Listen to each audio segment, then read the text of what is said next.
Football মাঠে style বা প্রকাশভঙ্গির ভিন্নতা দিয়ে একজন প্লেয়ার থেকে অন্যকে যেমন আলাদা করা যায়, তেমনি তাদের গোল উদযাপন উৎসবেও থাকে ভিন্নতা।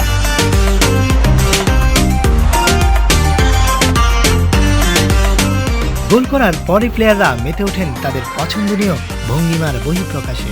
দর্শকদের কাছে ফুটবলাররা যেমন পছন্দনীয়, তেমনি তাদের উদযাপনও আকর্ষণীয় ও স্মরণীয় ভক্তদের কাছে। খেলোয়াড়রা কত রকম উদযাপনিত করেন, এক একজনের উদযাপনে থাকে ভিন্নতা। কিন্তু এমন উদযাপন কি কেউ কখনো দেখেছেন? ফুটবল মাঠে করলেন দারুণ এক গোল, তারপর সতীর্থদের রেখে উদযাপন করতে চলে গেলেন গ্যালারিতে, তাও আবার গার্লফ্রেন্ডের কাছে। গার্লফ্রেন্ডও এগিয়ে এসে চুমু খেলেন। মাঠে ফিরে গোলদাতা শুনতে পেলেন দুঃসংবাদ, যে গোল নিয়ে এমন উদযাপন, সেই গোলটিই নাকি অফসাইডের কারণে বাতিল করে দিয়েছেন রেফারি। দর্শক, ঘটনাটি ঘটেছে বুলগেরিয়ান লিগে। ব্রাজিলিয়ান স্ট্রাইকারের নাম ওয়ান্ডারসন ক্রিস্টালদো। দলের অন্যতম সেরা এই তারকা গত 3 বছর ধরে লুদোগোরেৎস ক্লাবের সেরা গোলদাতা।